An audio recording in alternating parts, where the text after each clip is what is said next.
edge of the universe, 400 men and women are probing the immeasurable blackness of space.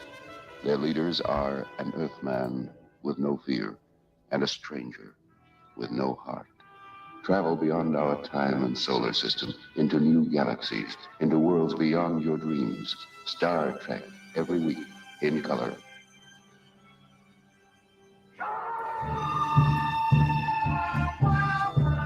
Whoa, welcome to Serious Star Trek. Sorry, guys, that's a little bit of a happy accident, but it's great to see the luminaries, the stars coming through the show. And now, speaking of whom, let's bring in our captain, Larry Young. What's up, Larry? Hey, Dantron, what's happening? I love that new beginning so much, I can't even tell you.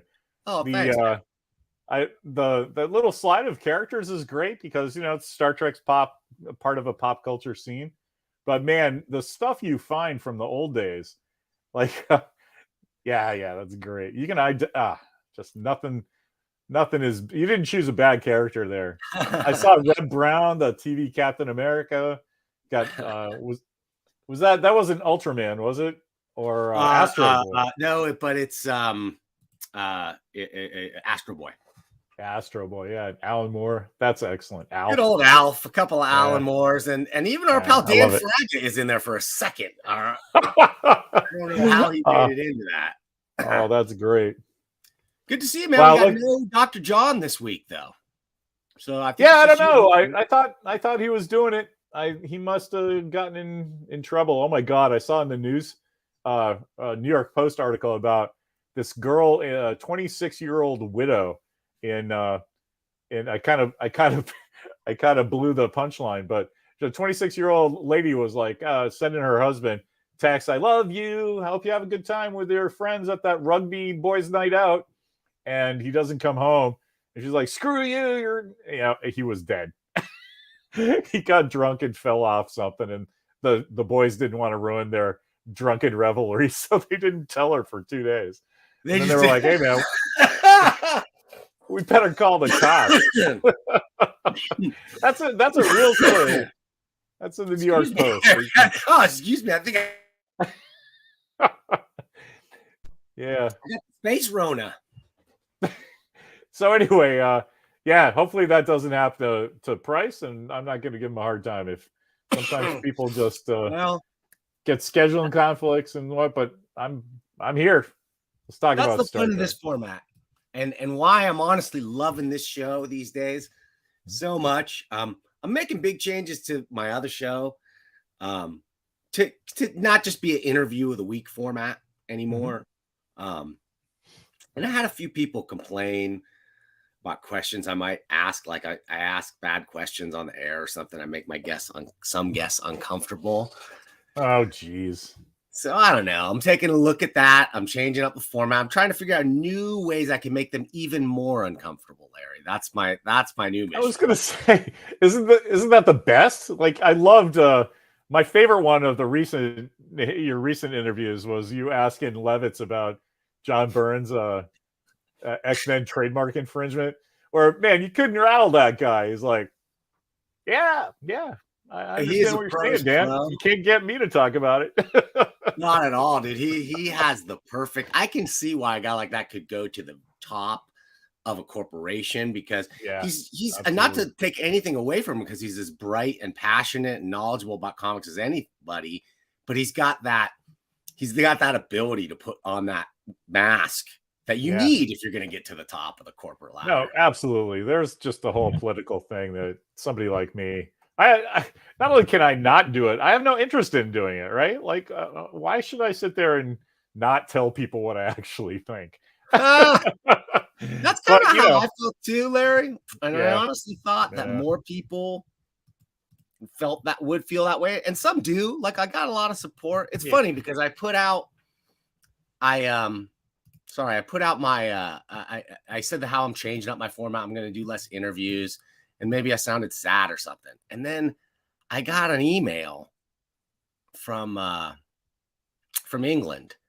And this couple that are like, Dan, sorry to hear you might be changing up, but we just wanted to let you know how much we love what you're doing. We like your style. He just gave me a really cool thing. He's like, we watched dinner and listen to your show. Oh, come on. That's the best. Yeah. So I'm really humbled and happy. Yeah. That made me super happy. And it sort of like re-energized me to, I'm just going to keep broadcasting no matter what. Like this thing and my other shows, it's just, I'm going to have more fun with it, I think, and less formalism. My opinion is always like, I would love to live in a meritocracy, but we just don't. So I just looked at our stuff as we're the Velvet Underground, right? Like Lou Reed's band, the first album sold 3,000 copies, but those 3,000 people would take a bullet for him, and they all started their own bands and thanked him every time they started to play. No, you're right. So maybe, you got 10 guys that think you're the coolest thing ever, but those 10 guys are going to be, inspired by what you do. And I mean, I'm totally inspired by what you do. I'm in awe of it, actually. Oh, thanks. You work like a dog and you make it. You're like one of those Las Vegas stage magicians that take some impossible thing and just make it look easy. It's really. Oh, I love the low budget aspect of this. And wait a minute, I got another trick for you, Larry. I got a trick right here that I've been preparing just for this show. And since we have no price, this is a good chance to just give this a try. So I'm going to pop this up on the screen for a second. Hang on a second. So guys, see this thing? See this thing? Point your phone at it. Yeah, your phone. Turn your camera on. Yeah, your camera. Click the link. Yeah, the link. And you can be on this show right now. I might even try it right now just to show you how easy I was going to say, what happens if I do it? Oh, watch. Let's see. Oh, okay. I got it. I pointed at it. I clicked on the link. And what's going to happen? I don't know. Ooh, it said watch episode really fast. Ah, it says you're entering a broadcast studio.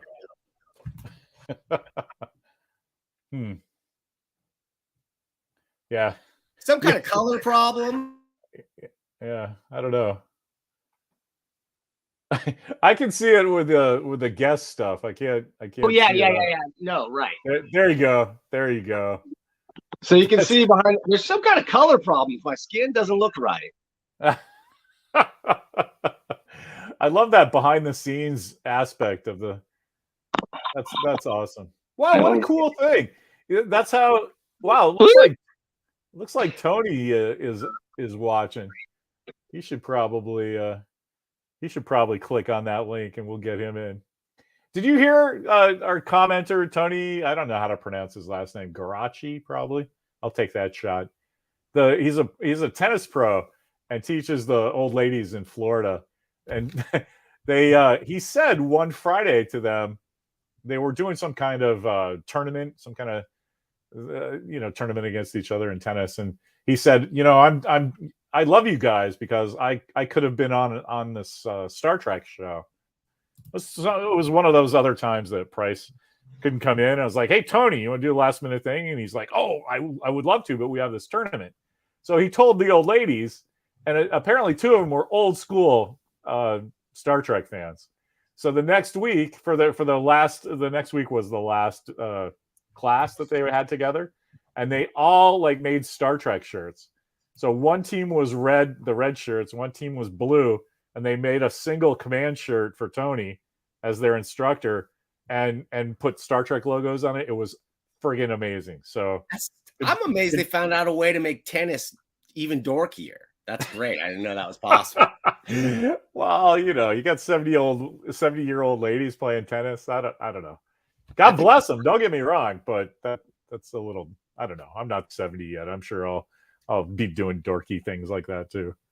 Dude, who knows? Hopefully you'll still be here, Larry, when we'll have the show going. Hey, by the way, so we got asked by one of our fans, one of the Star Pod Trek log or something like that. I forgot the exact name. They sent us a Star log article to read. And we checked it out and we said that we'd talk about it. I'm supposed to name, do I have the article in front of me? Yeah, I do. Great. Okay, wait, I'm going to share it. And we can take a look and talk just a little bit about this thing. Let's see. How do I do this? How do I share my screen? Share. One of the best things about Star Trek fans is that, those guys are colleagues. They're the Star Trek pod. I forget what they're called. Dang it. But Star it's Pod cool. Log, something like Star that. Pod Log, something like that. Yeah. And it's just so fun. Everybody supports each other, and it's like, you want to hear what we have something to say for your podcast? That's great. I'm ready. I'll read any article you want and tell you what I think. And I don't know. I can't share my screen, and Tony can't make this thing work because I'll bet he's on an iPhone. You're on an iPhone, huh, Tony? Yeah. When I tried it, I was on an iPhone, and it took me to the behind the scenes stuff. So I was like, well, I'm already on. iPhone. It should work, and it's only going to work in certain scenarios. We're just trying this out, folks. So please keep trying. Is the March of Independence over? My pal Mark Bernal asked. Mark, it is. It ended yesterday. And I got your box of comics, Mark. You're coming up on the next $1 million mailbox for sure. Don't worry about that. On to the April of Independence. I'm really considering it because I'll be honest, maybe I'm just getting bored with stuff. But like, I didn't miss too much. The only thing that I felt like I kind of wanted to see was Batman and maybe the Obi-Wan trailer that was out. But I don't feel like maybe it's just March. There wasn't a ton of stuff coming out, but oh man, I think you just got out of the habit. Like Halo started, that was great. Yeah. And there's always, I don't know. I want to do like a whole month where I do nothing but consume entertainment. Well, don't get me wrong. I read a lot of stuff. I watched a ton of public domain cartoons, Larry. And yeah. One of the things that I want to do on this show is, by the way, I can't share my screen without restarting Chrome. For some reason, it reset my permission, so I can't share the article we're going to look at. But right.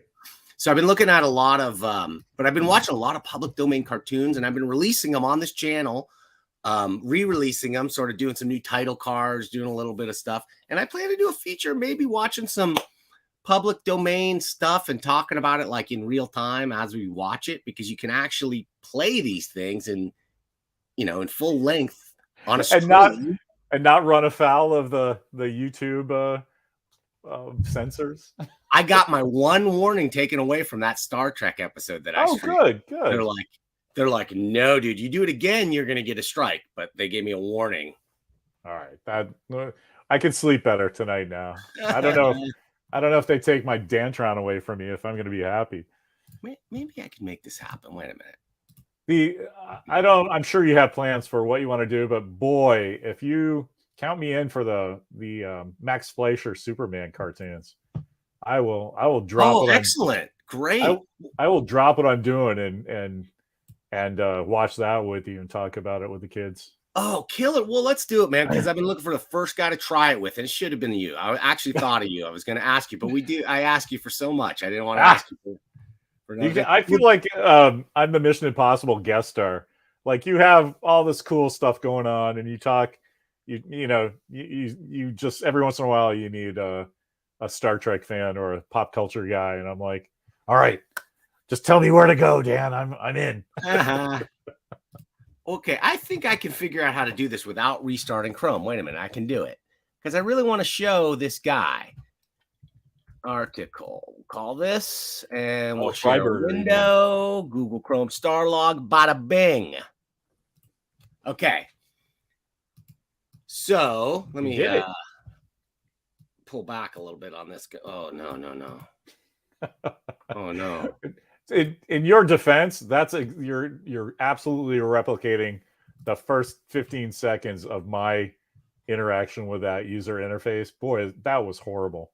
It stinks. I agree. But here I think this works like this. No? Yeah. Okay, I guess I can scroll. Can I scroll? Yeah. Okay. So here we go. Fred Freiberger. Freeburger? Who knows? Somebody does. He looks like, who does he look? He looks exactly. I just nailed who he looks just like Godfather 2, Hyman Roth. Oh, yeah. I was going to say Norman Fell from Three's Company. Okay, maybe their love child. He's got that hair, definitely. I could just see him calling you booby. I could see him talking about his days. So he talks. He was a writer, right? He started as a writer, and he came into producing. This is an interview with Fred Freiberger, by the way, from Starlog Magazine 39. I'm talking about it here on the Serious Star Trek podcast. Hopefully, this is going to get cut into something in another podcast for the Star Pod log guys. Trek. Starpod Trek. Starpod Trek. Yeah. It's tough to remember. So this guy started as a writer, and it was in that era where they decided it would be a good idea to turn writers into producers so that they could punch up scripts and whatnot. And so that's sort of how he became a writer, and did a lot of really good stuff. He's talking about from the 50s on. He was a writer on shows like Zane Grey Theater, Rawhide, Wanted, Dead or Alive, classic TV, great TV shows. And then interviewed to write Star Trek, interviewed with Roddenberry, and Roddenberry wanted him to write for the first season of Star Trek, but he was going to Europe with his family. And when he came back, the job had already been taken, but he was hired on to season 3. Now, this is as much as I know about this guy. And so maybe, Larry, we're talking a little bit backstage about a little context. What's like the Star Trek take on this guy? Well, there's two thoughts, right? There's the lore that you swallow, and then if you look into it, it's like the real story. So the poor bastard. I mean, a working producer comes in to produce a show, and everybody's got, they've got ideas about what's going on, right? So the way I understand it, and most of what I know of this side of the story is from David Gerrold's World of Star Trek, which obviously when you have somebody who's involved in the creative side, they're going to tell the creative side of the story. So I guess that he and Dorothy Fontana, who was I don't know if she was a story editor. I don't, it's been so long I don't remember exactly.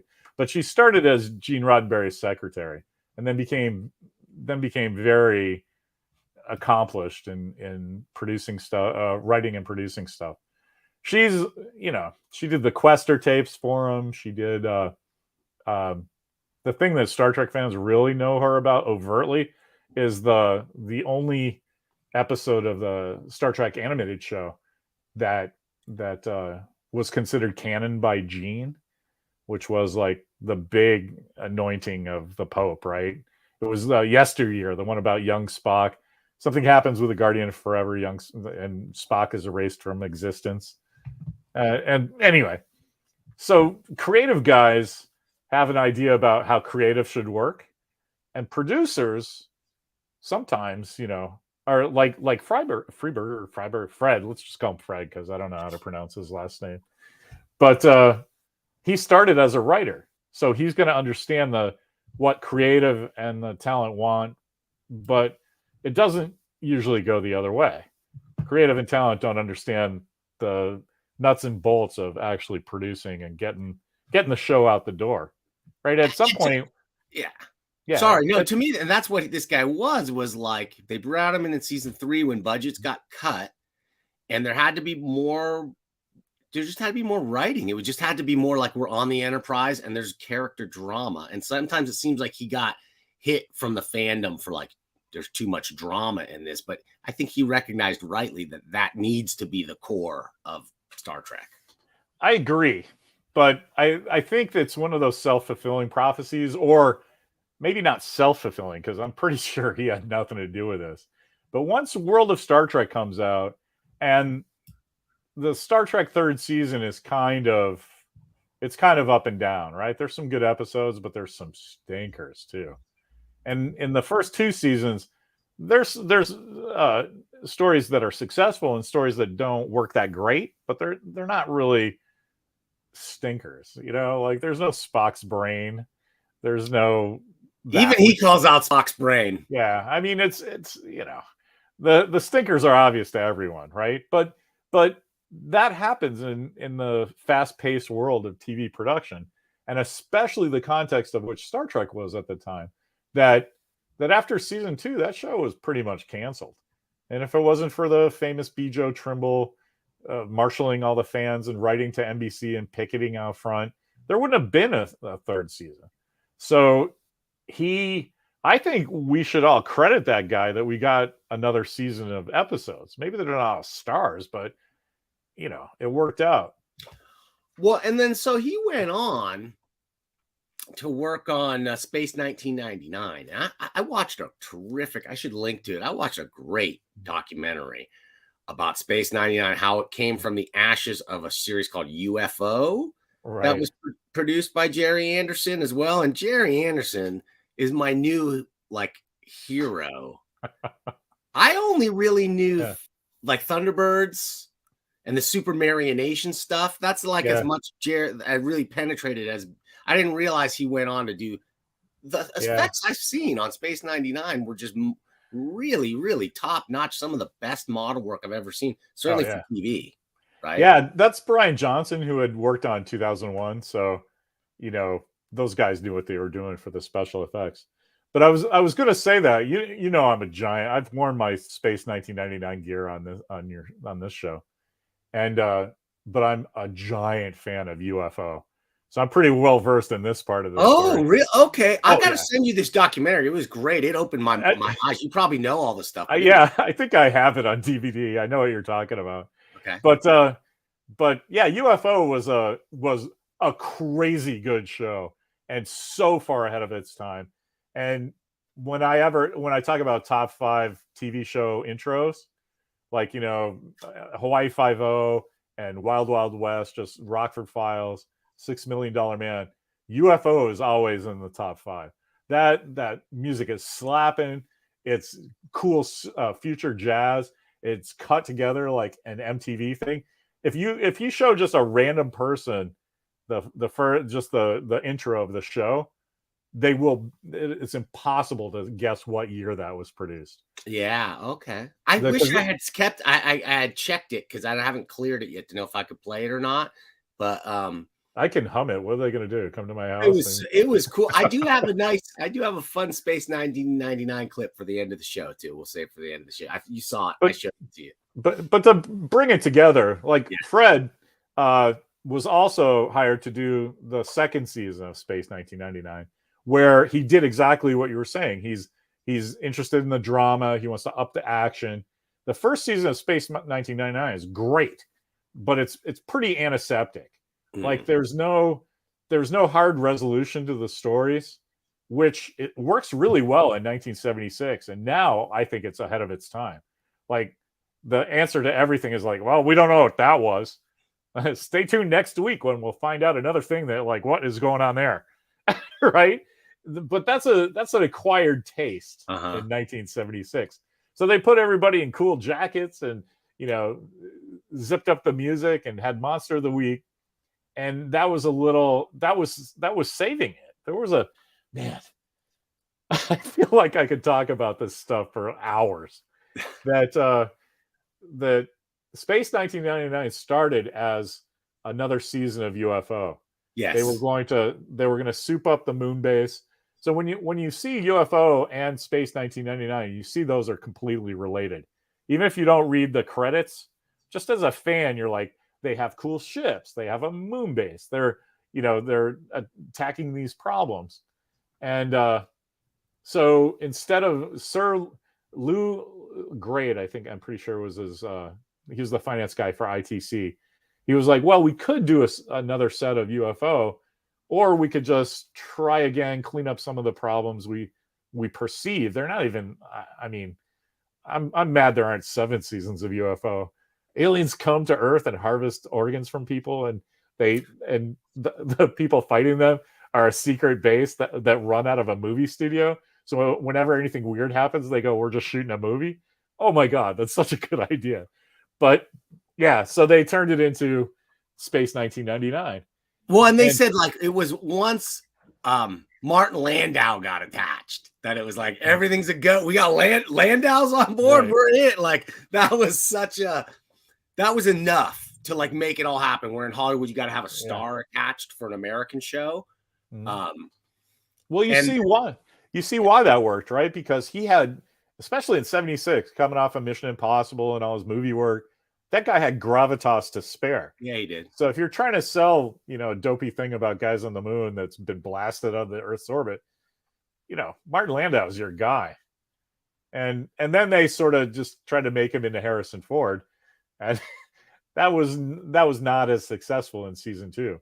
Sure. But between Dorothy Fontana and David Gerrold giving him a hard time about the guy who got Star Trek canceled with his crap, and then to have him trying to breathe life into a second season of Space 1999 that was not as successful, the fans of the first bit were like, this is crap, and guys that wanted to see a cool drama action thing were like dismissive because they already thought Space 1999 was something that he was making it, I think, better. I mean, I love both seasons because I'm in the tank for space stuff. Yeah. But I get why the casting stuff was really interesting too. They talked about how like they were contractually obligated to have these Italian actors in there because they had a deal with the Italian production finances. It's like our international crew from all over the world. It's got two Italian folks for like kind of shoehorned in there.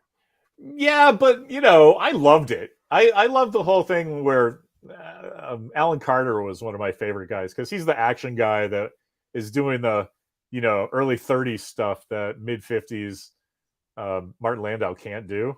So of course he's cool. Is he the Australian dude? Yeah, Nick Tate. He ended up being a pretty famous voiceover guy in his later years. He's still around. I love Nick Tate. He was in a Next Gen episode. Other nationality, and he talked him into like letting him use his Aussie accent instead and making the guy Australian. Good move. Well, I mean, it's great because in the future, in 1999, of course, everyone's going to be from other countries and all work together, and there's not going to be Russian, Ukraine invasions or anything like that. Okay, so Freddie here is known as the guy, and in TV, this makes you like a super essential commodity. Somebody who could take some bits and pieces of something that we spent a lot of money on already. We dumped a lot of dough into these sets and these ideas, and let's turn it into something that can be commercially viable. And at least for a moment, I guess he proved that enough. And his attachment to Star Trek and Space 1999 made him like a sci-fi fix-up guy. And so he got involved with, I guess, the creation of the motion picture, which followed a similar pattern, right? You want to tell us about the pattern on how the motion picture came out of the ruins of another thing? Sure. I just feel bad for this guy because, like both of us know, there's talent and then there's production, and sometimes they don't meet. So he, poor Fred is getting boned. I think we got extra seasons of stuff that was going to get canceled because of him. Yeah. So maybe it wasn't that successful from a creative standpoint. You could make the argument, but he gave us a whole set of seasons of stuff we wouldn't have had. Totally. So the bean counters go, that's great because we're making money from this guy. So when they decided to do a Star Trek sequel series, it was going to be another 5-year mission. And it was called Star Trek Phase 2. And they had everybody sign back up again except for Leonard Nimoy. So they put 2 more characters in, and they started building sets. They had, the bridge and the engineering, and they're ready to go, spending money on this. And then Star Wars hits, and is global phenomenon. So Paramount goes, well, we have this thing. It's even got Star in the title. Let's ride this wave. And so they upgraded Star Trek Phase 2 to Star Trek the Motion Picture. So I'm not 100% sure how much he was involved in that. I think he was more involved in Star Trek Phase 2 of getting scripts ready. I see. That he was the guy that there was nothing to save, but he was like he knows the worlds of Star Trek. He knows how the worlds of Hollywood. He knows production. He's their guy. There was a writers named John Pavel were in on that, and I'm not sure 100% on Star Trek Phase 2 about his involvement, but he was. And okay. that's why... and I would think that you know, that he had a hand in that, and then that morphed into the movie. What were like, I felt like there was so much unspoken in that movie. Now you're old enough that you saw this thing live when it first debuted. I was 4 years old. Yeah, I was there opening day dressed in my handmade Star Trek the Motion Picture costume that I eyeballed from press pictures from McCall's magazine, something that my mom had hanging around, and I was like, "Oh my god, Star Trek!" But yeah, he was. I'm sorry, I got all excited with a nostalgia. What did you? Oh, Tony said Friegerberger was brought in to save the $6 million man. It's like he's the guy who can spin, you know, gold out of straw or whatever the saying is. He could do it, and so I feel like, but there was a lot unspoken in that movie. Like, who is Baldy and what's up? You know, like what is this? They talk about this relationship that's implied, and like there was stuff that was happening. There's this whole crew, the Enterprise. They were obviously planning for a bigger continuity with a bigger cast, and had to just like chop everybody out and shove Kirk and Spock back into it. So the Stephen Collins character Decker and Persis Kambata character Ilea were Decker's character was actually going to be a Vulcan named Zahn, who was played by, dang, I used to know the actor's name, but in the beginning of the motion picture, he's the guy from Regula One, not Regula One. The guys that get Vulcan for a minute that shows up, right? And then they lose him, and they got to bring Spock in. That's Mr. Savick. No, remember the bit where V'ger eats the Federation outpost? It's some kind of that guy. Oh, yeah. He was supposed to be a Vulcan in Phase 2. And so they gave him that bit because you're like, oh, you were going to be the new Leonard Nimoy. Sorry, at least we'll put you at the beginning of this movie. Or we'll kill you in the first 2 minutes of the real thing. So his character, they didn't need a Vulcan anymore because he was supposed to be a reminder of Spock, right? Because Nimoy wasn't signing up for another TV show. David Gautreau, thanks, Chris. I knew Sagasag would know. He sort of morphed into the Decker character, and they were going to be the action guys for Phase 2 because Shatner and Scotty and all those guys were getting a little long in the tooth, and so they just moved that relationship over into the movie. And fortunately, they sort of echoed that in Next Generation, because when season 2 writer's strike happened, they had like 5 or 6 scripts for Star Trek Phase 2, and they just gave the Zahn and Ilea parts to Riker and Troy, and just changed everybody's name and just shot stuff they had already played. So that was pretty smart. But yeah, you're right that it looks like you're kind of coming in on the middle of a relationship, because for the Star Trek production team, like they'd been living with those characters for a while, and they just boosted them into the movie. It was kind of cool that it was like sort of unspoken backstory. I mean, they talk about their relationship a little bit, and it's obvious Decker was brought in too for a little bit of sex appeal. I mean, right? Yeah, they were getting along in the tooth for like a love scene with Shatner. You love that because you know that line. Well, my oath of celibacy is on record, Admiral. You know that's like, but you're too old anyway. That wasn't going to happen. Yeah, poor Kirk. Yeah. What are you going to do? It worked out. Faster too early. I mean, so, but though at the time, so when this thing dropped, was this, how big a phenomenon was it? I don't even remember. It wasn't a monster mega hit in the box office, right? The movie? Yeah, the motion. Oh, yeah, you're right. I mean, even me, that I loved it, right? I saw it like 12 or 14 times in the theater before I realized it's not really that great a movie. I love it now, but it's to be, it came out in 79. So 2 years after Star Wars and a year before Empire, the fanboys are like, it's a little cerebral for, what we wanted. It's an excellent Star Trek story. I love it. But in retrospect, you know what I mean? It really felt too 2001 Space Odyssey. Like they took too many cues from that and not enough cues from Star Wars, which was ironically more Star Trek-y than Star Trek the Motion Picture was. Well, yeah, I see what you're saying. Yeah, it's just that there's ship battles and it was just Sure. more fun sci-fi tropes and stuff. Sure. Yeah, I agree. Yeah, it's funny in retrospect now because Star Trek is trying to be Star Wars, and it's like, oh, be Star Trek. Maybe they need to be something different altogether, Larry. Maybe that's just maybe the answer really is they got to try something so out there that it hasn't been done yet. Well, yeah. I mean, anything that has been going on for 60 years, like Star Trek needs its own Daniel Craig. You know what I mean? Something that just makes it more relevant.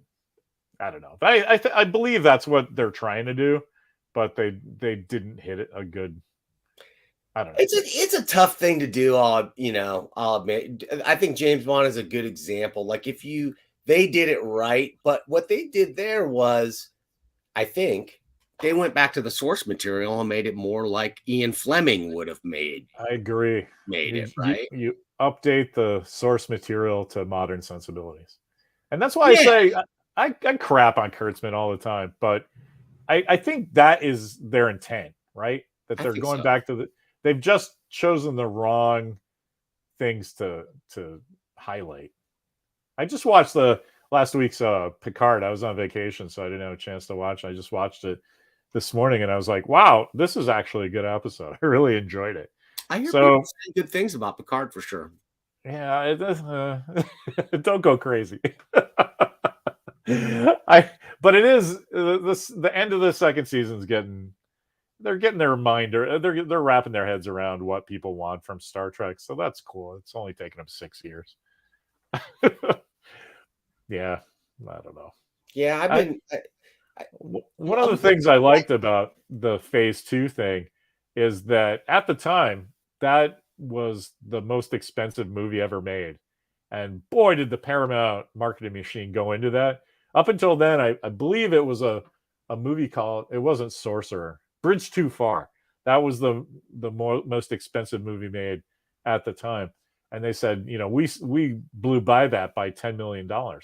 And it's because they folded in all the production costs and development costs from Star Trek Phase 2. Of course, yeah. So and they spent it all on glory shots of the Enterprise, exterior glory shots. Well, you're talking to the wrong guy on that one. If they had made an 8-hour version of that scene where it's just Kirk and Scotty like flying around going, oh man, look at that door. And oh geez, that photon torpedo, I would have loved that. Yeah. Check it out, the moldings on the Jeffries tubes, everything. Right. Things all nice. Guys flying by, floating by. That's not for everybody, but it's definitely not for most regular moviegoers at the time. It's a pretty long. I think it was a quantum. Well, I guess Star Wars was that quantum leap of finally seeing like really good spaceships and space battles and stuff. And that was my complaint about this. About in comparison, Star Trek to the motion picture compared to the Star Wars stuff was like we got TIE fighter battles and exciting. And in this one, we got nothing but like glory shots and space entity stuff, which is fun and amazing the first time it's seen. But now when you look at it, you're like, well, I'm not seeing anything that impresses me at all. Well, I'm not really going to say anything original on this. It's pretty well known that having Robert Wise as the director, he really went deep into Star Trek and did like the philosophical permutations of what they're doing and what they're out for. And that's just not a theatrical thing. That would have worked great in a Star Trek episode where you have that time to explore, the human adventure. And that's why they God bless Paramount. They completely went, oh, right. People want space battles and they want, high stakes. And that's where Star Trek 2 came from. And talk about pulling it out. Like after that, like how amazing that feeling is. And that's one of those ones where I'll take Star Trek 2 and I'll put it up against Empire Strikes Back on just a fun movie. Yeah, absolutely. Fun sci-fi movie you could show to anybody. And Star Trek Wrath of Khan might even win over Empire because you don't really even have to have watched Star Trek the motion picture to really enjoy Wrath of Khan.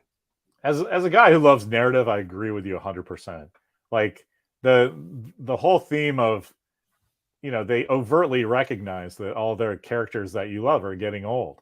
And so the story is, hey, remember this error you made in judgment when you were a boy, when you were a younger man, has come back to haunt you as an old guy. And the only reason you survive is because you learned your lesson, right? That's even, I mean, I love that then, but I love it now as an old man. Yeah, you take away all the Star Trek stuff and just that storyline alone, is the core, what you need at the core of that movie. But that's to bring it back to Fred. That's the problem poor Fred had that they didn't in Star Trek II, Wrath of Khan, is that Fred is thinking, let's get these episodes out the door. And he's kind of hurting feelings on the way out, right? I've never heard of actors saying anything about him. But it's the talent behind the camera that is just like, that guy is responsible for everything.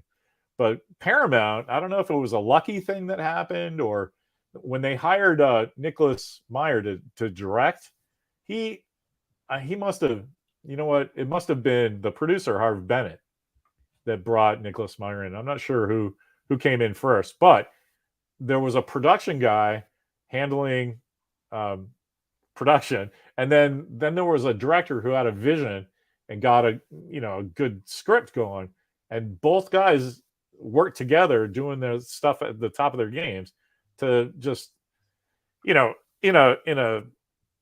atmosphere that they didn't have the big budget that the first one had, and they pulled out some magic. So when the production guys and the creative guys get together, that's good. You can't. Poor Fred has learned, or we have learned, the audience has learned from Fred's example, that you can't muscle the creative guys to do their best work, and the creative guys can't get their stuff out the door unless they let the production guys do their thing. Yeah. So I don't know. It's a good that's lesson. The synthesis. And it's tough to get those things in sync, but when they are, it's when you get incredible, you get incredible stuff. Well, I think, Star Trek. I honestly, I will put up Wrath of Khan against Empire Strikes Back as like, if it's like, what movie would I want to watch right now? I think I'd probably rather watch Wrath of Khan, to tell you the truth. I love the whole, like, what's the best sequel ever made? And everybody mostly says Godfather 2. And I'm like, you guys are forgetting Wrath of Khan. I think that is the gulf between how the first movie was received and how the second one came is so much wider and more impressive in Star Trek than it is in Godfather, that I think I got to give it to Kirk. I have to give it to Godfather only in the sense that if you watched Godfather 1, like, it had such universal acclaim. It was so huge. It won all the Oscars. It was huge at the box office and everything else. The sequel could only be a letdown. And it was. And back then when it was, they didn't even do sequels much. And he didn't want it. They wanted to call it like The Rise of Don Corleone or something. Like, they didn't want to call it The Godfather Part 2. That was actually kind of a risk then. They weren't doing that. And so the fact that it could come out and then it does surpass the original. I mean, it's as it really does. It goes a step beyond it. Even was a miracle. I agree. That's an excellent point. Where Star Trek 2 was so much better and just universally. I wonder box office wise too. I'm thinking 2. I think critically probably did better, but I wonder box office wise how it did. Yeah, I'm sure that. Yeah, I mean, the fact that there's a Star Trek 3 means at least the studio. That's what I mean. The studio was satisfied with whatever it did. I don't have those numbers off the top of my head. But speaking of Harv Bennett, that the guy behind getting a Star Trek 2 out the door, bringing it back to Tony saying that Fred was brought in for a $6 Million Man, and yes. Harv Bennett was a producer on $6 Million Man for a long time. Look at that. Tony's right. The whole movie, a 3D walkthrough of the ship, I would have been in heaven. You're absolutely right. Totally. Well, Tony was also mentioning it was Lee Strasberg who played what's his fucking face? Godfather? Really, but I know Strasberg. He was a pretty famous acting coach, right? He's an acting coach, and he is really good in that. Just a subtle, understated role, but like just real great acting chops in it. It just makes me go, what's sad about Godfather 2 is how great the performance by Robert De Niro and Al Pacino, fantastic, although they never interact. The directing by Coppola is at his top of his game. All the actors, everyone surrounding it, and they never captured it again. That was the zenith for all three of those guys. I don't think they ever made a better movie after them. You know me, I'm just the biggest student of narrative. And the thing about Godfather 2 I love is that they were able to make flashbacks an inherent part of the story, where you didn't. Back at that time, the early 70s, if you used flashbacks in a movie, you were perceived to be like soap opera. And they made backstory like an inherent part of their narrative, and it's just there's a lot of groundbreaking going on in those movies, that's for sure. It's pretty tough, even with fame, and maybe even more tough when you have famous actors to say to really believe that he was the young Don Corleone. Like you believe there's no doubt. Obviously, they couldn't get Brando to do it, but it just worked so well. It really did, and it reminds me of Chris Pine doing Kirk. That he didn't do a Brando impression. He obviously studied the character, right? But that's because he's a professional actor. And so there wasn't a minute where you thought, oh, that's just a high profile actor playing the version of this famous character from Brando. You were like, no, that's clearly the young Don Corleone. Okay, here we go. Godfather connection to Boba Fett that I forgot to mention when we talked about it before. I loved. Maybe it was in the last episode when she comes out and they're like, well, they say offer him a bribe. Yeah, no, it was early in the early episodes. I'm like, give him a bribe. I'm like, what's your offer? Like, nothing, Senator. Nothing. Not even the 10,000 for the gaming license, which I would appreciate if you would put up for yourself. Like, right. Those little moments. I wish they had taken a little step further in Boba Fett, but I think that's what we're gonna get to see now. Right now that he's established himself as the crime boss, now we get to see more of the intrigue. They had to set it all up before they could put too much in motion in Tatooine. I think that's what people complained about. Yeah. Sagasag, I can't believe he just said Freiberger was associated with Josie and the Pussycats in outer space. That is a giant trigger for me. Because as you know, the comics I'm known for is Astronauts in Trouble. And there was this a critic named John Draper Carlson, who when Astronauts in Trouble I remember her. 2 came out, she was like, oh, this is just Josie and Pussycats in outer space. And because I was a younger man and I had spent a lot of money hiring Matt and Charlie, and I didn't need to hear that, man. And so I just like back when I was younger, I just that hated me, and now I just kind of like, oh yeah, I didn't handle that very well back in the day. Thank you, Hyman Roth. Yeah, the name Hyman Roth. My mind. My father respected Hyman Roth, but he never trusted Hyman. Yes. Leave the gun. Take the cannoli. That's my favorite Godfather. Oh man. So the actor supposedly that was his line. Okay. Was it really? He ad-libbed that? Well, that's what they say. But this is crazy. This is the funniest thing I ever heard. You notice that character was not in Godfather 2. He died off screen, and it was his brother that was Frank Pentangeli. oh, Michael, where are you? High up in the, what's he drinking? High up in the mountains, drinking champagne cocktails. That guy, the guy who slits his wrist too at the end, right? The main dude. So originally it was supposed to be the cannoli dude, the guy who taught Michael to shoot the gun in Godfather 1. But he insisted. He said, if I'm going to be in Godfather 2, I have to write all of my own dialogue. Ah, well. That usually doesn't go over so well traditionally. I have to write my own dialogue.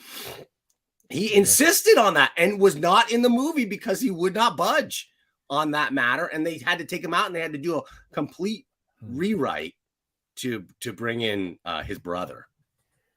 Yeah, I mean, even at the time, I think that was probably considered unwise by everyone around him, not even just in retrospect. I mean, I wouldn't lead with that. I would be I would say, yeah, sure, sign the contract. I'm in the movie. And then I would just, the best possible thing you could do is go, sure, I'll do what's on the page, but can you give me a scene where I can do a little thing and maybe you'll like that better? Because film is a collaborative thing, man. You can't just go, there's a guy they hired as a writer for a reason, right? It might have even been worse too, because I think it was that like he wanted to bring in his own writer who was sort of like some mobbed up guy who was like, I write the dialogues. Yeah, and Coppola, when he's in the director's commentary for Godfather, he talks about, he's like, and obviously, no, we're not going to do that. Yeah, that's just not how it works, right? I mean, I don't know. That's where I'm Not Moving to Burbank came from, right? People are like, oh, you should go write Lost Season 7. And I'm like, that's not how the Force works. That's not, nobody just walks into Hollywood and does stuff. And that guy, he's there. He was in the first movie. You have to stay in your lane, man. If you want to change lanes, you gotta get everybody involved in the political part of it. I mean, it used to be if you wanted to be a filmmaker, the advice you'd have to give somebody, you say after college or whatever, go to LA, right? Yeah. And I mean, obviously, still that would be a huge benefit to somebody trying to get into the entertainment industry, right? Right. I don't think that's the way the next set of auteur filmmakers are going to come about. Maybe I'm wrong about that, but I just don't see it happening that way. I think you're right. There's a great transitional thing that's going on now, though, right? You don't have to go to Hollywood. You could go to Austin or Atlanta, or maybe not Austin, but Atlanta definitely. So maybe Austin and San Francisco have a film scene, but yeah, it is slim pickings, though. Even in San Francisco, I remember as a media guy getting out of college, it was like, yeah, we shot Nash Bridges here, but like, sure, everything else is shot in LA. I mean, but if you're trying to get in, right? If you're an actor, like being a extra in Nash Bridges might have been, it's a foot in the door, right? It's not like if you live in rural Vermont and you might be the best football player ever, but an NFL is not going to call you, right? You need to rise up the ranks, and that's that whole like, oh, you should go do this is like not how the world works. Yeah, I just feel like we're in this, like, the whole thing for years, it was just like distribution for decades, right? It was distribution, the stranglehold on production and distribution, right? Expensive to produce, it's super expensive to promote and distribute. All those things are eliminated. All those barriers are gone now, and I feel like it's only momentum that keeps the big players at the top of the game in Hollywood. Well, sure, momentum and money, right? But even they're taking that away. Like my kid has in his phone the stuff that you can shoot broadcast quality video and edit, and he can get an idea, get a couple of his buddies, do a funny joke, and post this 4-minute thing that hundreds of people will see, right? And he's just a kid. So if you knew what you were doing already, the barrier to entry is much lower than it used to be. Like I'm kind of surprised. There might be. I was going to say I'm surprised there's not a channel where you can do that, but I think that there probably is, and I'm just unaware of it.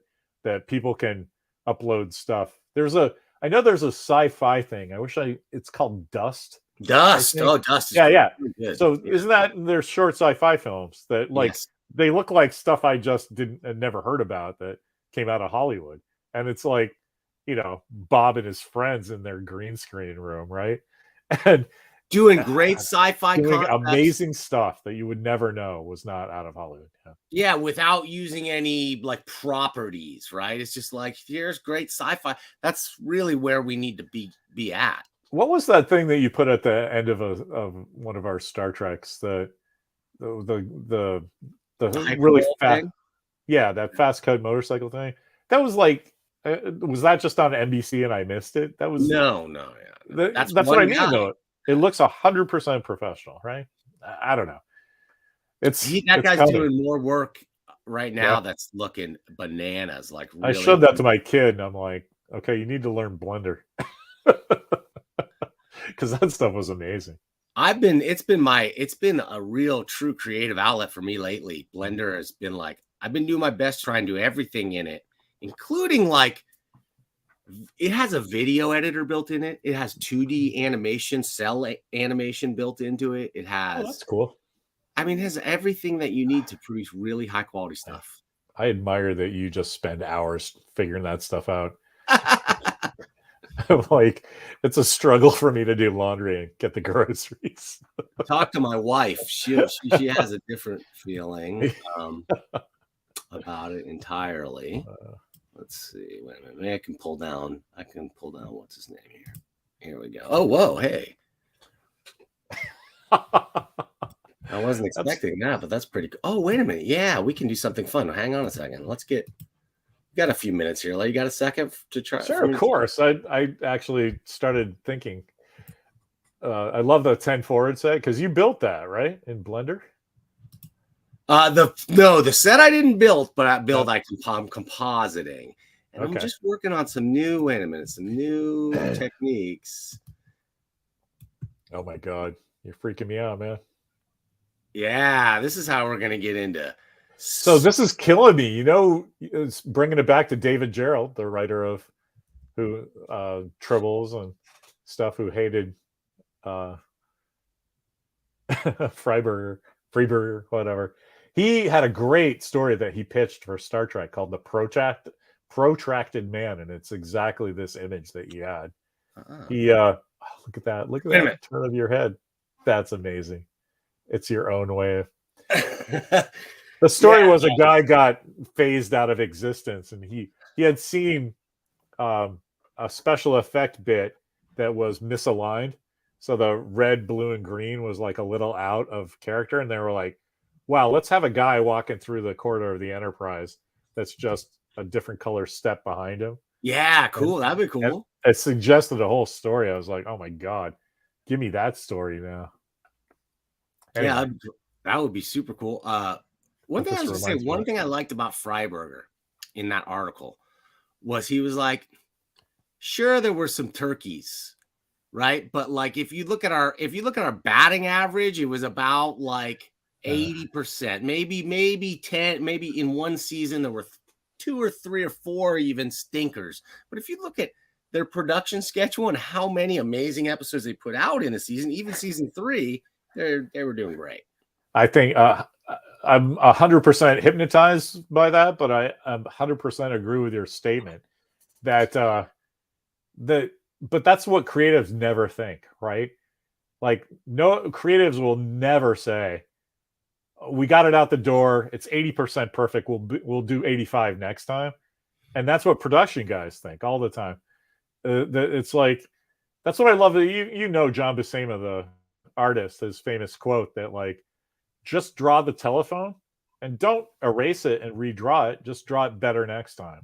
I wish every creative person would put that in their brains, because that's my motto for this show. It's like, I have yet to do a perfect show, or maybe even a super great show, but everyone, we're getting a little bit better. We're getting a couple new techniques, a new graphic here, a little something here and there. We're throwing it together and loving it. I'm just so thankful you haven't kicked me out yet, because I'm not the best on camera guy. I get a little tongue-tied and I get a little, I get too enthusiastic. Larry, you're getting better and better. Look, you should thanks, man. go watch my early videos in on my channel, and it's just like it's a muscle like anything else. So I've been secretly building your muscles, Larry. I've been working on this. That's why this show is so great. I really appreciate it, man. But we've got an all Larry episode of my show coming up soon. We're going to do the Astronauts in Trouble thing. Like I said, so I got next week. I have Craig Yo. This is my last official big comic book interview for a while. Then after that, I want to do some $1 Million Mailbox. I'm going to start doing some streaming and stuff. But we promised that we would bring you in and bring in the artist and talk about Astronauts in Trouble and the whole AIT phenomenon. Because everybody knows you from your cameo appearances here, Larry. Nobody knows. Oh, why? What's that guy doing there? Larry. Let's do. There's one more bit there that we saw motion picture in the theaters. I saw it in the theaters. I dressed up. I loved it. I was my dream come true that my favorite show, Star Trek, had a theatrical release. We got to see it. It was December 7th. I'm pretty sure, Pearl Harbor Day, and so that's cold where I lived in rural Vermont, and I stood outside. I wasn't wearing a jacket. I was wearing a Star Trek uniform, and I was willing to freeze to go see that movie. That's how excited I was. And there were some folks that were happy, but I think everybody had a different impression of when you went to go see the motion picture in the theater at the time. It really depended if you were a Star Trek fan or not. And like now, right? You forgive so many things for stuff that you like. If your wife bakes you a birthday cake and it's okay, that's the best birthday cake you ever had because it's behind it. And that's how I feel about the first Star Trek movie. I know what was behind it. Off the air. How long did season 3 was the end of season 3? And it was in reruns continuously up until the movie came out. It was about 10 years. 69 was the last of season 3. Had a cool thing that the last episode, Turnabout Intruder, didn't play when it was supposed to. It was preempted for a Barnum and Ringling Brothers Circus special, and once they redid all the reruns, then it went out with a fresh show. Oh, that's cool. So it was I think it was the end of June in 1969, and then December of 1979. So it's 10 years basically between the last live episode and the movie. So it had to be huge for diehard fans and stuff. Like I said, I saw it 14 times before I was like, it's not that good a movie. It's amazing about the Roddenberry verse too is just that it went on the air. It was only 3 seasons, but it never left. It never went off. I'm sure everyone was surprised. Brand new fans the whole time. Yeah. I started even then 1973 was when they did the cartoon. So that's I had seen it a couple episodes of the 3rd season as a boy, but it was on late at night on Friday, so I don't remember it. But I do remember when the cartoon started in 1973. I was like, oh, this is that show, and I kind of got into Star Trek because of the cartoon. So it didn't go away. They had books about the production, and I'm pretty sure some of the paperbacks, the James Blish novelizations of the episodes were out. So it was a thing. But it's also the fact that it had been a TV thing. It had been a small screen thing for everybody for decades. And then to finally see the Enterprise in its glory, I get why they went nuts with the glory shots. I understand. Yeah, that's what it was. It's just that at the moment that had to be huge because you'd never seen it. But since then, if you're a young fan coming, it's hard to understand what would have been magic about Star Trek: The Motion Picture. I agree. But I'm really looking forward to that 4K, 8K thing, whatever. They redid special effects. Darren Dockerman worked on that, and boy, it just looks sharp as hell. I wish they had consulted me because I could have got some time dilation effects. It would have been incredible. We need to put Dantron in the back of scenes, showing up Forrest Gump and Star I Trek. would think about it if I didn't think I'd get demonetized. Oh my God. Speaking of demonetized, Larry, I think we're out of time. I got to get out of here. I got to go watch my podlings for the weekend. All right. Sounds good. What are you getting up to? Well, like I said, just came back from Puerto Rico for a week, so we're cleaning up the mess of that. My kid, today he's going off with his buddies, last fling before they have to go back to school. So yeah, just you know how when you go for a vacation, you need another week off to recover. Yes, that's where we're at. That should be built in. I cannot get over how it takes me 2 weeks to catch up on a week's email. I just will never get over that. How is that possible? Well, Larry, I think maybe what you need to do is relax and have some fun. And speaking of which, I've got a clip here that's got Martin Landau relaxed and having a little bit of fun with a Space 1999 promo. But then we're going to come back. We're going to do another one of these things because you can't stop this. I'm going to go even nuttier with the special effects, and we're going to be back next week. I think Fridays at noon, but I can't remember where. Fridays at noon. Yeah, where? On the internet. I'm Sonny Tufts. I'm Gloria Jean. Join us here on WCBN News ZHYO TV right here in Scarsdale. For the most exciting new show since Whiplash, Space 1999. A firecracker explodes, sending the moon into a complete tizzy. And making all of us totally wacko. Come with us and our co-star, S.C. Sackcow. Space 1999. It's going to be a very, very good year. Well, fair. Not too bad. Come see, come saw. Well, good enough for Abe Mandel. For Abe Mandel.